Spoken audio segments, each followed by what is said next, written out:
Bonjour à tous. Récemment, des élèves et professeurs du lycée Blaise Sandra à Sevran ont publié une vidéo dans laquelle ils font état de conditions indignes dans lesquelles ils sont contraints de travailler. En voici quelques extraits. Je suis une élève à Blaise Sandra dans le 93. Évidemment que ça fait un an que l'ascenseur ne marche plus. Sympa. Je suis prof de français dans le 93. Évidemment que quand j'étais enceinte, mes élèves n'ont pas eu cours de français pendant 6 mois leur année du bac. Je suis élève à Blaise Sandra, bien évidemment que le chauffage ne fonctionne pas. On est à Blaise Sandras, évidemment qu'on n'a pas de plafond dans nos toilettes et qu'on fait pipi dans le noir. Je suis élève à Blaise Sandras dans le 93. Évidemment que j'ai des chaises toutes cassées. Je suis une élève à Blaise Sandra dans le 93. Évidemment qu'on n'a pas de table pour faire cours. Je suis élève à Blaise Sandra. Donc bien évidemment tout ce qui reste de l'extincteur, c'est ça. Je suis une élève à Blaise Sandra dans le 93. Évidemment que les escaliers de secours sont tellement moisis qu'ils ne portent pas du tout secours. On a à Blaise Sandra, évidemment qu'on n'a pas de serviette, pas de savon et ni de papier. On est à Blaise Sandras, évidemment qu'on a un seau pour les fuites parce qu'on n'a plus de plafond.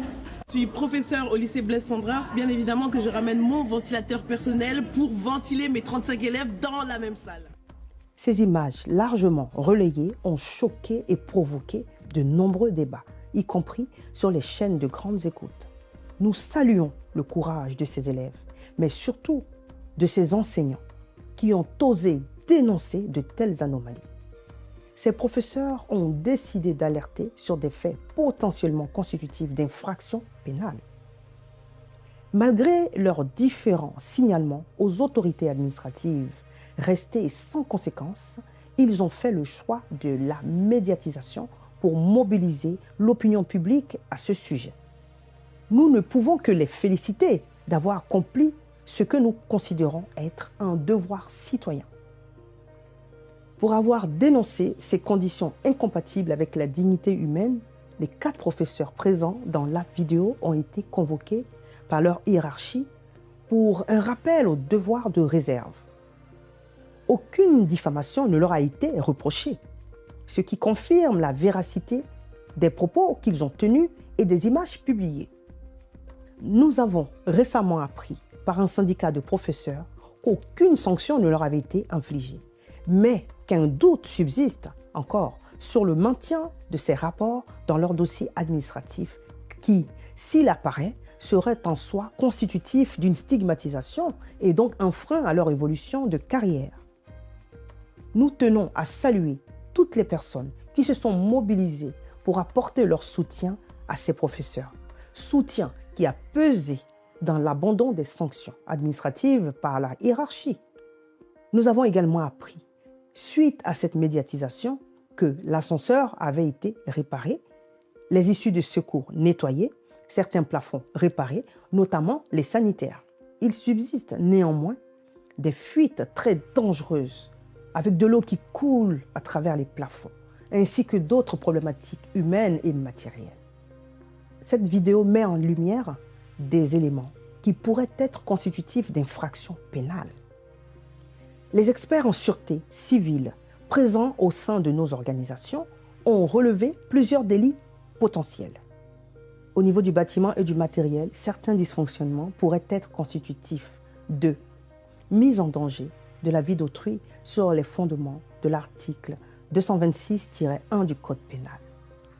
Non-assistance à personne en danger sur les fondements de l'article 223-6 du Code pénal. Hébergement incompatible avec la dignité humaine selon les dispositions des articles 225-14 et 15 du Code pénal. Discrimination à raison du handicap sur les fondements de l'article 225-1 du Code pénal. Harcèlement selon les dispositions de l'article 222-33-2-2 du Code pénal. Si certains de ces dysfonctionnements ont été rétablis, le mal est consommé et matérialisé. Il est également dans d'autres établissements scolaires de la Seine-Saint-Denis et de l'Île-de-France, comme en attestent ces images.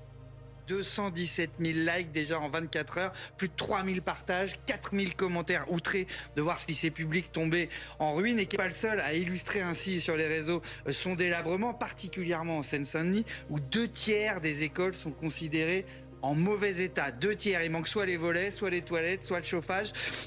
Et puis là, on parle pas de logistique ou de simple confort. Donc là, on voit des chaises et des toilettes, mais il y a carrément des conditions de sécurité intolérables. On cale des poubelles sous les fuites d'eau, les chaises cassées, on l'a dit, les fenêtres bloquées, et parfois le plafond qui s'écroule carrément, comme ici, 8 degrés en hiver, 40 degrés l'été, et puis carrément le risque d'être blessé quand on vient à l'école.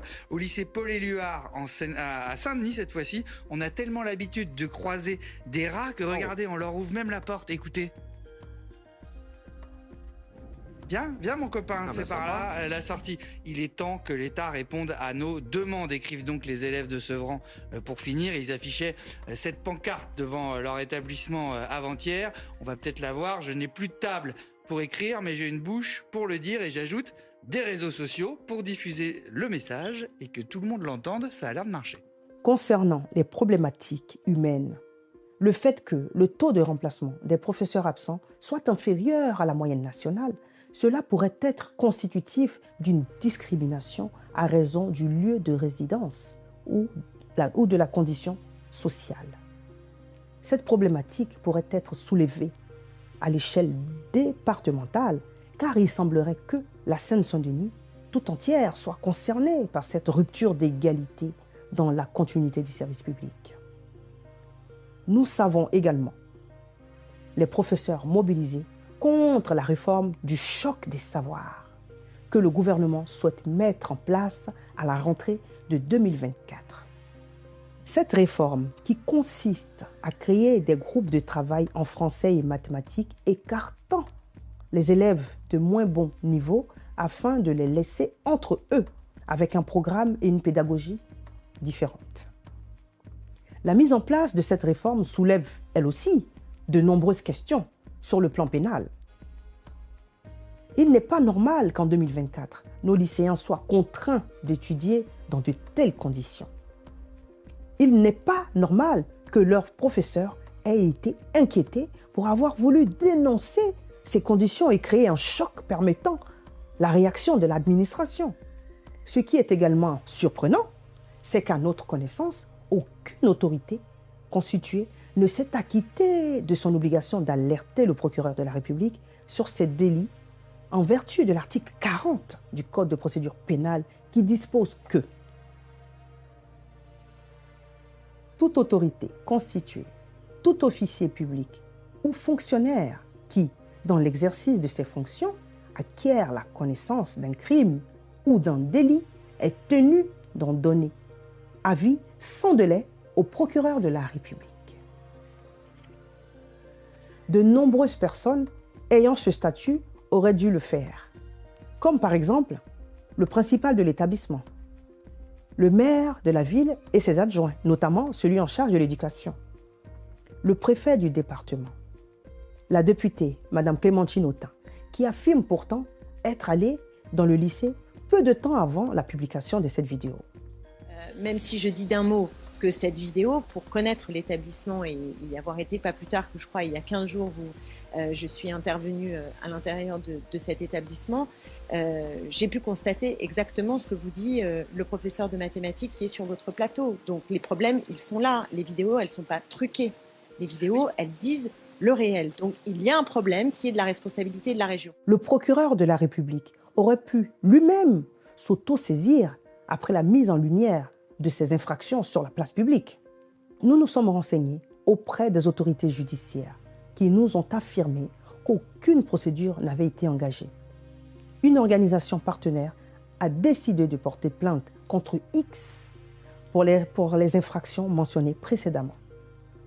Il appartient aux autorités judiciaires de rechercher toutes les personnes coupables et complices de cette mise en danger de notre jeunesse et du personnel encadrant de l'établissement. Nous pensons que le volet coercitif et privatif de la justice pénale pourrait constituer un moyen efficace de faire entendre les revendications de nos lycéens à grande échelle. Pour des raisons sanitaires, le gouvernement français avait fait le choix du quoi qu'il en coûte. Ce quoi qu'il en coûte ne devrait-il pas être de mise pour notre jeunesse qui incarne l'avenir de notre société? Un adage dit que Les fleurs de l'avenir sont aux semences d'aujourd'hui. Il est de notre devoir de nous mobiliser afin que ces graines d'avenir soient traitées de la meilleure des manières pour qu'elles se développent et produisent des fruits d'intelligence au service de la solidarité et de l'égalité en droit. Nous y veillerons et y contribuerons. C'est en ce sens que nous avons déjà participé à plusieurs réunions et manifestations pour faire entendre la voix de nos lycéens. Merci, à très bientôt. Un moment de recueillement pour M. Georges Festa, documentaliste du lycée Blaise Sandra de Sevran, président du Lions Club Sevran-Nobel, qui est parti prématurément au mois de juillet 2023 et qui a beaucoup contribué à soutenir notre association, le CEFIACI, qui est le collectif des Français d'origine ivoirienne et les Amis de la Côte d'Ivoire, en faisant des dons de matériel pédagogique et didactique, ordinateurs, livres scolaires, que nous avons fait parvenir en Côte d'Ivoire, nous avons fait partir en Côte d'Ivoire. Et nous apportons toutes nos condoléances aux membres de l'établissement Blaise Sandra et aux membres de la famille de M. Georges Festa, et ainsi qu'aux membres du Lions Club Sevran Nobel. Merci.